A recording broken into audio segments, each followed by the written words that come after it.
Hello दोस्तों, नमस्कार। मैं अमरीश मॉडवाइस आप सभी का पैन आर के कोचिंग क्लासेस में एक शानदार तरीकों से स्वागत करता हूं। तो दोस्तों, जैसा कि आप लोगों को आज मैं बताने वाला हूं कि इंट्रोडक्शन टू नॉर्मल फॉर्म।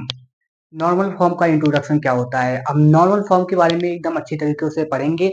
फिर उसका उस नॉर्मल फॉर्म का ही हम नॉर्मलाइजेशन करेंगे और उसके कुछ एग्जाम्पल्स भी समझेंगे। एग्जाम्पल जैसा कि मैं डायग्राम के थ्रू समझूंगा, और हम नॉर्मल फॉर्म को भी एक शानदार तरीकों से डायग्राम में बनाए हुए हैं। और यहाँ पे हम कुछ नॉर्मल फॉर्म्स के टाइप्स को भी देखेंगे वन बाय वन। एक एक ही वीडियोस में पूरे पॉसिबल नहीं है कि मैं सारी चीजें आपको सिखा दूं, क्योंकि आप लोगों को अच्छे फॉर्म में डीबीएमएस पढ़ रहे हैं तो डीबीएमएस को अच्छी तरीकों से पढ़ना होगा। चीजों में इंप्रूवमेंट करना चाहते हैं तो चीजों को अच्छी तरीकों से इंप्रूवमेंट करना होगा। तो उससे पहले मेरे क्लासेस में अगर आप नए हैं तो मेरे चैनल को लाइक, सब्सक्राइब एंड शेयर करना, वो भी तब जब मेरी क्लासेज आप लोगों को अच्छी तरीकों से समझ में आए। तो हम स्टार्ट करते हैं बिना देरी किए हुए। देखिए यहाँ पे क्या है, इंट्रोडक्शन टू नॉर्मल फॉर्म। देखिए आप लोग, इंट्रोडक्शन टू नॉर्मल फॉर्म लिखा हुआ है, तो यहाँ पे क्या लिखा है कि एलिमिनेशन ऑफ रिडंडेंसी। मतलब जो एलिमेंट होते हैं वो टेबल में किस प्रकार से रखे जाते हैं। तो देखिए यहाँ पे क्या है कि हमने एक ब्लॉक बनाया। क्या बनाया? हमने एक ब्लॉक बनाया एबीसी, मतलब एक टेबल बनाया। हमने एक टेबल को क्रिएट किया जिसमें एबीसी हमने स्टोर किया। ठीक है, फर्स्ट टेबल में हमने एबीसी किया, एंड सेकंड टेबल में क्या किया, 1 2 3। ठीक है, एंड थर्ड में भी क्या कर दिया हमने, 1 2 3, जो कि यह टोटली रॉन्ग है। क्यों रॉन्ग है, अभी हम समझते हैं। देखिए ये कह रहा है कि आरडीएमएस डज नॉट अलाउड। अब आरडीएमएस क्या होता है, जैसा कि मैंने प्रीवियस क्लास में आप लोगों को आरडीएमएस के बारे में एकदम अच्छे तरीकों से एक्सप्लेन कर दिया था, तो फिर भी बता देते हैं। आरडीएमएस का मतलब relational database management system. Okay, relational database management system करता क्या है, सिंपल फॉर्म में आप लोगों को ये भी बता देता हूँ। रिलेशनल डेटाबेस मैनेजमेंट सिस्टम जो कि टेबल फॉर्म को क्रिएट करता है। मतलब हम डेटा को रो एंड कॉलम के फॉर्म में रख सकते हैं, लेकिन सिंपल फॉर्म में यहाँ पे देखिए कि in normal form duplicacy is not allowed. यहाँ पे क्या लिखा हुआ है कि जो नॉर्मल फॉर्म में हमारा आरडीएमएस कहता है कि जो नॉर्मल फॉर्म होता है उसमें डुप्लीकेसी अलाउ नहीं होते हैं। क्या नहीं होते हैं? डुप्लीकेसी अलाउ नहीं होते हैं। तो बताइए आप डुप्लीकेसी अलाउ कर सकते हैं या नहीं? जल्दी से बताइए दोस्तों।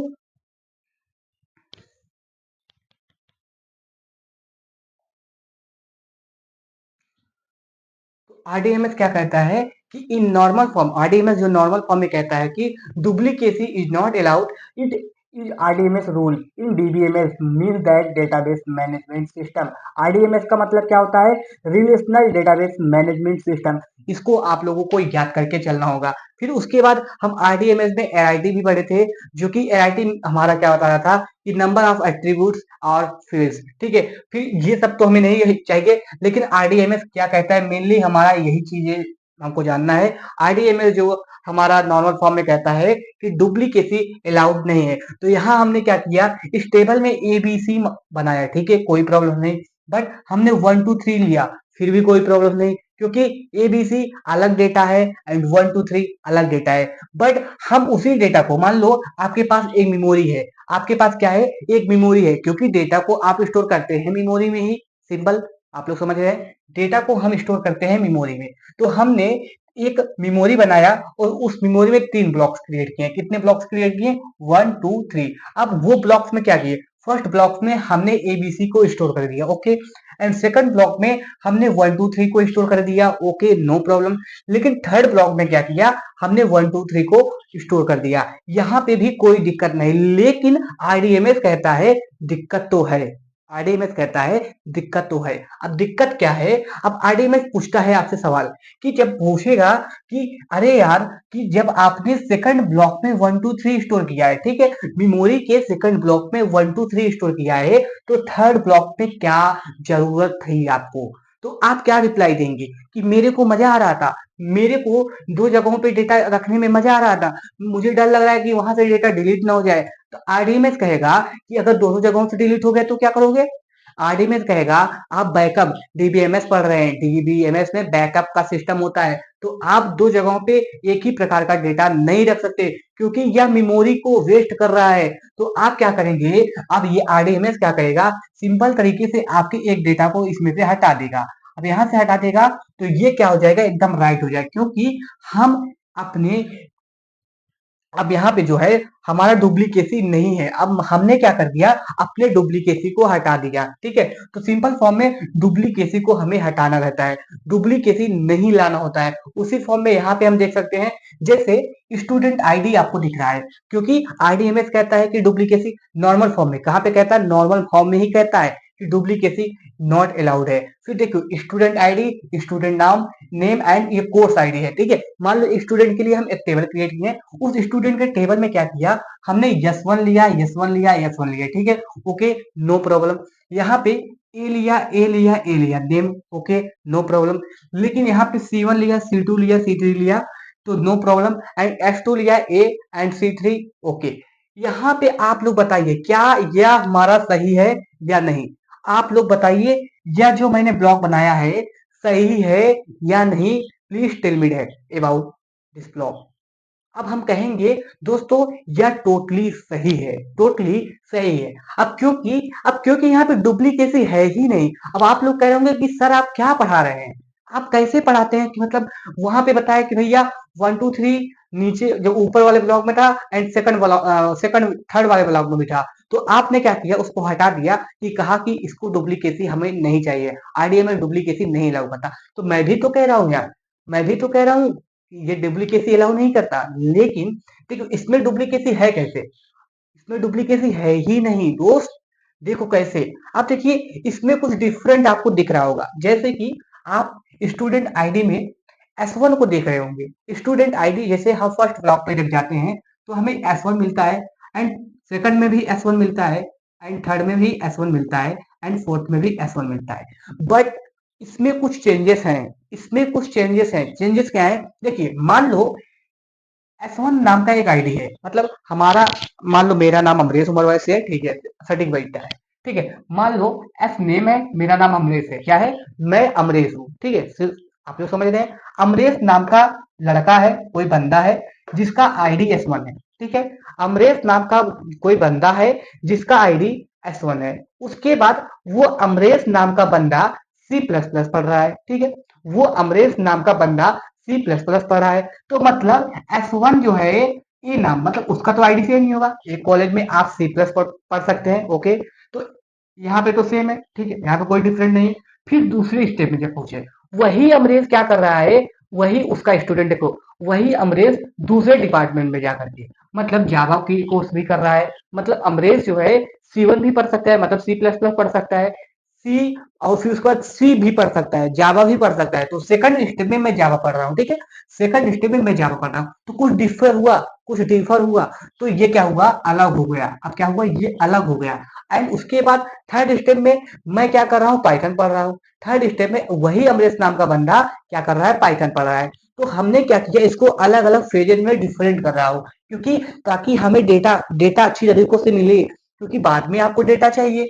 फिर उसके बाद फोर्थ स्टेप में S2 नाम का, मतलब S2 आ गया और यहाँ पे A। अब आप लोग यहाँ पे कंफ्यूज हो रहे होंगे कि सर यहाँ पे S1 A C3 है, यहाँ पे A S2 C3 है, तो ये तो सच में अलाउड नहीं होगा। मैं कहूंगा नहीं, यहाँ पे भी अलाउड है, क्योंकि भैया यहाँ पे स्टूडेंट आईडी तो सेम थी, एंड लेकिन कोर्स आईडी डिफरेंट था, तो इसलिए यहाँ पे डुप्लीकेसी नहीं आई। लेकिन यहाँ पे भी देखें, यहाँ पे भी डुप्लीकेसी नहीं आएगी, क्योंकि यहाँ पे स्टूडेंट आईडी चेंज हो चुका है। अब ये अमरीश, मान लो हमारे ही क्लास में एक अमरीश नाम का कोई दूसरा बंदा है, या हम कह सकते हैं ये अंजलि नाम की लड़की कोई है, तो या हम कह सकते हैं अंशुमान नाम का लड़का है। ठीक है, मान लो अंशुमान नाम का कोई लड़का है, तो अंशुमान नाम के लड़के का भी तो स्टूडेंट आईडी, उसका भी कुछ आईडी होना चाहिए स्कूल का। तो मान लो वो केवल एक ही कोर्स कर रहा है, तो उसके ऊपर डिपेंड करता है कि आप कितने कोर्सेज करते हैं। तो सिंपल फॉर्म में ये फर्स्ट नॉर्मल फॉर्म होता है। क्या होता है, फर्स्ट नॉर्मल फॉर्म होता है। अभी फर्स्ट नॉर्मल फॉर्म आप लोगों को नहीं समझ में आएगा,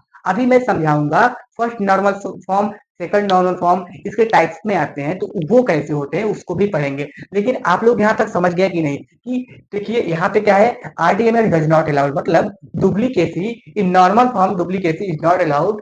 क्या कह रहा है कि आरडीएमएस जो होता है डुप्लीकेसी अलाउड नहीं करता अपने नॉर्मल फॉर्म में, इंट्रोडक्शन ही कह रहा है। It is RDMS rule in DBMS database management system. Okay, यहाँ तक आप लोग समझ गए, कोई भी प्रॉब्लम नहीं हुआ होगा। यहाँ पे फिर क्या कह रहा है कि this type of redundancy can be eliminate using normal form.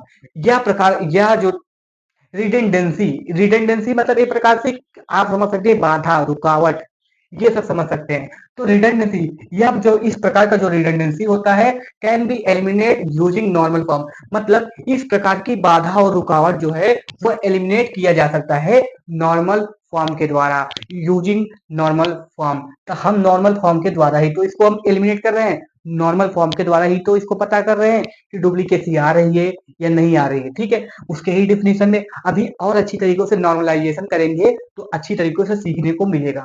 देखिए नॉर्मल फॉर्म क्या होता है, एक नॉर्मलाइजेशन, नॉर्मल फॉर्म को क्या बोलते हैं, नॉर्मलाइजेशन बोलते हैं, जो कि एलिमिनेशन ऑफ रिडंडेंसी क्या करता है, रिडंडेंसी को कम करता है। मतलब जो भी डुप्लीकेसी, रिडंडेंसी का मतलब सिंपल मीन्स बाधा रुकावट, तो मैंने बोला वो तो थोड़ा सा अलग लग रहा होगा, लेकिन डुप्लीकेसी, रिडंडेंसी का मीन्स सिंपल कह सकते हैं डुप्लीकेसी, जो कि एलिमिनेट करता है, हटाता है या दूर करता है इसको, डुप्लीकेसी को सिंपल फॉर्म में। यहाँ तक आप लोग समझ चुके होंगे। फिर उसके बाद हम सीखते हैं आगे कि इफ एनी, अब क्या है, हम नॉर्मलाइजेशन जब कर रहे हैं तो अब आगे देखते हैं क्या कर रहे हैं कि देखिए नॉर्मलाइजेशन में जो हमारा ये नॉर्मल फॉर्म होता है वो पांच टाइप का होता है एक प्रकार से। देखिए देखिए कैसे पांच टाइप का होता है, आइए देखते हैं। देखिए यहाँ पे क्या बनाया कि पहला तो हमारे पास फोर्थ एनएफ था, फोर्थ एनएफ, अब यहाँ से समझते हैं। देखिए एक आपके पास फर्स्ट एनएफ होता है, क्या होता है, पहला क्या होता है फर्स्ट एनएफ में होता है, एंड दूसरा क्या होता है सेकंड एनएफ होता है, तीसरा थर्ड एनएफ, और चौथा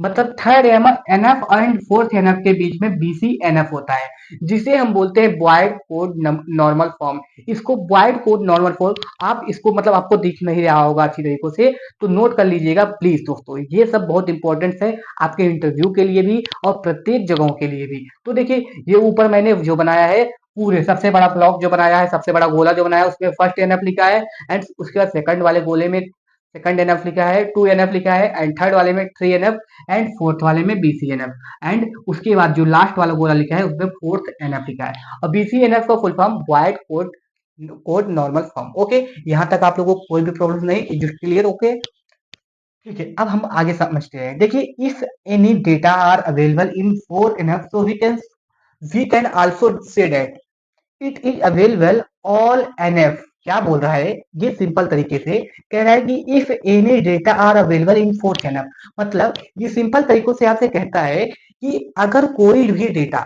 अगर कोई भी डेटा, मतलब मैं कोई डेटा को स्टोर कर रहा हूं, मान लो मैंने किसी भी डेटा को स्टोर किया और किस में, फोर्थ एनएफ में, मतलब फोर्थ नॉर्मल फॉर्म में स्टोर किया, तो हम कहेंगे, मतलब मैंने क्या बोला कि अगर कोई भी डेटा फोर्थ एनएफ में अवेलेबल है, अगर कोई भी डेटा फोर्थ एनएफ में अवेलेबल होगा तो मैं कह रहा हूं कि वो सभी एनएफ में अवेलेबल होगा। अब वो सभी एनएफ में क्यों अवेलेबल होगा, आप लोग बताइए। आप लोग देख रहे होंगे फोर्थ एनएफ वाला छोटा सा गोला है जो कि सभी में आपको दिखाई दे रहा है, ठीक है, दिख रहा होगा, बीसी एनएफ में भी है, थर्ड एनएफ में है, टू एनएफ में है, वन एफ में है, वन एनएफ में है। तो इसका मतलब ये जो फोर्थ एनएफ जो है हमारे सभी एनएफ में अवेलेबल होगा। उसके बाद सेकंड कंडीशन क्या कहता है, इफ, यहाँ पे मैंने पढ़ लिया, सेकंड कंडीशन क्या कहता है, if our data available in BCNF then it is available also in one NF, two NF, third NF. यहाँ पे बीसीएनएफ का मतलब क्या है, बीसीएनएफ का मतलब आप, मैंने लिखा है कि Boyce Codd number normal form, sorry Boyce Codd normal form, इसका मतलब कि अगर कोई भी data BCNF Boyce Codd normal form में है तो हम कह सकते हैं कि वह third NF and second NF and one NF में अवेलेबल होगा, बट फोर्थ एनएफ में अवेलेबल नहीं होगा। तो सिंपल फॉर्म में आप लोग समझ गए होंगे जो मैं समझाना चाहता हूँ कि क्यों फोर्थ एनएफ नहीं है, क्योंकि ये फोर्थ एनएफ के आउट में है, फोर्थ एनएफ के आउट में है, ठीक है, तो ये केवल third NF, second NF and one NF में ही अवेलेबल होगा। लेकिन अब देखिए, अब जैसा कि आप लोगों ने इसको तो अच्छी तरीके से समझ चुका है कि हमारा ये जो आरडीएमएफ कहता है कि यहाँ पे डुप्लीकेसी अलाउ नहीं होता है, तो हम इसके टाइप्स को अच्छी तरीकों से अभी सीखेंगे। अब हम स्टेप बाय स्टेप पढ़ेंगे, one NF, two NF, and third NF, इस सब चीजों को अच्छी तरीकों से सीखने वाले हैं। आइए सीखते हैं इसके टाइप्स को। फर्स्ट एनएफ नॉर्मल फॉर्म को, मतलब फर्स्ट नॉर्मल फॉर्म, इसमें क्या कहता है कि relational schema R is in first NF only, R should not, क्या कह रहा है कि relational schema R is in first NF only if R should not consist any multi level. मतलब कह रहा है कि अगर कोई भी हमने रिलेशनल स्केमा मान लो बनाया, मैंने कोई भी मान लो टेबल क्रिएट किया और उस टेबल में कोई भी वैल्यू मैंने डाल दिया, और अगर उसको हमें फर्स्ट एनएफ में बनाना है, क्या करना है, फर्स्ट एनएफ में तभी होगा जब उसमें मल्टी वैल्यूड रिलेशन नहीं अवेलेबल होंगे। मतलब फर्स्ट एनएफ में सिंपल फॉर्म में कहता है कि फर्स्ट एनएफ में मल्टी लेवल्ड वैल्यू अवेलेबल नहीं होते। ओके, यहाँ तक समझ रहे हैं आप लोग? नहीं, इसको अगर स्क्रीनशॉट चाहिए तो आप लोग स्क्रीनशॉट ले सकते हैं सिंपल फॉर्म में। मैं यही चाहता हूँ कि आप लोग कंसिस्टेंसी बनाए रखें और चीजों को अच्छी तरीकों से इंप्रूव करें। फिर उसके बाद क्या करें, relation should be only single value attribute. Relation जो होता है केवल और केवल सिंगल रिलेशन के पास जो होता है, मतलब फर्स्ट एनएफ में रहने के लिए केवल और केवल हमें सिंगल वैल्यू एट्रीब्यूट ही चाहिए। ओके, यहाँ तक आप लोगों को समझ में आया? उसके बाद देखिए आप एग्जाम्पल के क्लियर, मतलब एग्जाम्पल के थ्रू जब हम समझेंगे तो बहुत ही अच्छी तरीकों से क्लियर हो जाएगा। जैसा कि हमने इस डायग्राम को समझा, इस डायग्राम को समझा, अब इस डायग्राम को भी समझेंगे। अब देखिए, अब आप इस फर्स्ट एनएफ को, इस जो डायग्राम था इसको बहुत ही अच्छी फॉर्म में समझ जाएंगे, क्योंकि अगर आप इसको समझे रहेंगे तो इसको ऑटोमेटिक ही समझेंगे। आइए देखते हैं कैसे। ठीक है, देखते हैं कैसे। अब देखिए यहाँ पे दिया हुआ है स्टूडेंट आईडी, एंड यहाँ पे ये पी जो नंबर दिखा हूं, इसका मतलब प्रोसेस नंबर नहीं है, फोन नंबर है। ओके, देखिए मान लो ये राम और श्याम है, मान लो राम और श्याम को मारो गोली। यहाँ पे मान लो ये अमरेश और अवनीश है। ठीक है, मान लो ये अमरेश है, ये अवनीश है। अब आप लोग कह रहे होंगे कि सर यहाँ पे तो ये हम कहेंगे सही है, तो हम कहेंगे ये टोटली रॉन्ग है, ये फर्स्ट एनएफ में नहीं है, क्योंकि फर्स्ट एनएफ कहता है कि मल्टी लेवल्ड में नहीं होना चाहिए। मतलब जो भी हमारा टेबल होगा, जो भी टेबल का रिलेशन होगा, वो मल्टी लेवल नहीं होना चाहिए। लेकिन यहाँ पे तो आपको मल्टी लेवल दिख रहा होगा। अब कैसे पता करेंगे? अब आप लोग देख रहे होंगे यहाँ पे स्टूडेंट आईडी है, यहाँ पे फोन नंबर है। देखिए एक कॉलेज में अगर स्टूडेंट है, मतलब मैं हूँ, और मेरा भाई अवनीश उमर है, मतलब अमरेश उमर का भी एक आईडी बनेगा, अवनीश उमर का एक अलग आईडी बनेगा। लेकिन मे भी अमरेश के पास दो फोन नंबर हो, मतलब P1, हमारे पास एक से अधिक फोन नंबर हो सकते हैं, लेकिन स्टूडेंट आईडी एक से अधिक नहीं हो सकते हैं। ठीक है, मेरे भाई के पास भी नहीं हो सकता। मान लो मेरे भाई के पास केवल एक ही नंबर है P3, और मेरे पास दो फोन नंबर है, P1 है एंड P2 है। ठीक है, अमरेश के पास P1 P2 है, अवनीश के पास P3 है। तो यह रॉन्ग मैनर में लिखा गया है। क्यों लिखा गया है? क्योंकि हमने मल्टी लेवल कर दिया, और ये बोल रहा है कि मल्टी लेवल नहीं होने चाहिए। तो क्या किया, मैंने इसको सेपरेट डिवाइड कर दिया, कि मैंने स्टूडेंट आईडी लिया, यहाँ पे फोन नंबर लिया। ठीक, उसके बाद स्टूडेंट आईडी S1 में क्या किया, P1 को दे दिया। S1 एक बार P1 दे दिया, फिर S1 को ही स्टूडेंट आईडी में ही, उसी S1 में ही P2 दे दिया। मतलब अमरेश के, देखो ये अभी अभी भी कह सकते हैं ये अमरेश ही है, ये S1 जो है अमरेश का ही आईडी है, अर्थात मैं ही हूँ। सिंपल फॉर्म में आप लोग समझ रहे हैं या नहीं?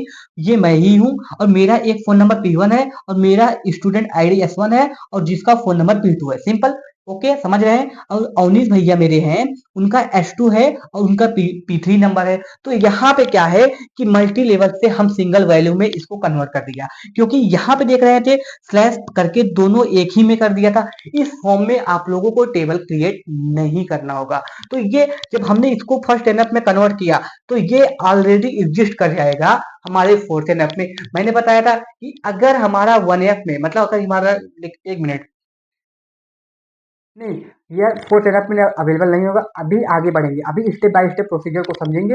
लेकिन ये आप लोग फर्स्ट एनएफ वाला फंडा समझ गए या नहीं? तो आप लोग ये वाला फंडा यहाँ पे समझ गए, क्यों समझ गए होंगे ऑलरेडी? कैसे समझे होंगे? अब जैसा कि बताना चाहता हूँ फिर से, क्योंकि अब यहाँ पे आप लोगों ने फर्स्ट एनएफ को क्लियर कर लिया, ये फर्स्ट एनएफ में ही है। कैसे फर्स्ट एनएफ में है? देखिए S1 था, अगर आप इसको मल्टी लेवल करेंगे तो गड़बड़ हो जाएगा। फर्स्ट एनएफ ये नहीं कहता है कि मल्टी लेवल नहीं कर सकते, डुप्लीकेशन नहीं बना सकते। तो देखिए S1 क्या किया कि ए दे दिया, मतलब अमरेश नाम का बंदा था जिसका आईडी S1 था। उसके बाद मान लो उसका कोर्स उसका मतलब ब्रांच जो था वो C प्लस पढ़ रहा था। वही S1 जो था, अमरेश नाम का बंदा क्या था, उसका ए मैंने डिवाइड किया, उसका वो क्या कर रहा था, पाइथन भी पढ़ रहा था। फिर वही अमरेश क्या कर रहा था, यहाँ पे जावा पढ़ रहा था। और फिर मेरा भाई अवनीश आ गया, वो क्या था, अवनीश भी ए से शुरू था, वो केवल सी प्लस पढ़ रहा था। तो ये क्या हुआ, 1NF में हुआ। अगर आप मान लो अगर इस फॉर्म में बनाएंगे, इस फॉर्म में बनाएंगे तो यहाँ पे ये गलत होगा। क्या आप अगर चाहे कहेंगे सर इसको तो मैं तो इस फॉर्म में बना ही तो सकता था, इसमें प्रॉब्लम ही क्या हुआ था। यहाँ पे S1 लिख देंगे, फिर यहाँ पे आप ए लिख देंगे, उसके बाद यहाँ पे C1/C2 एंड /C3, उसके बाद भैया वाला मेरा बना देंगे। तो ये कहूंगा दोस्तों यहाँ पे नेम CID, तो ये गलत होगा, ये हमारा फर्स्ट एनफ में नहीं होगा। इसलिए दोस्तों सोच समझ के इस क्वेश्चन को कीजिएगा।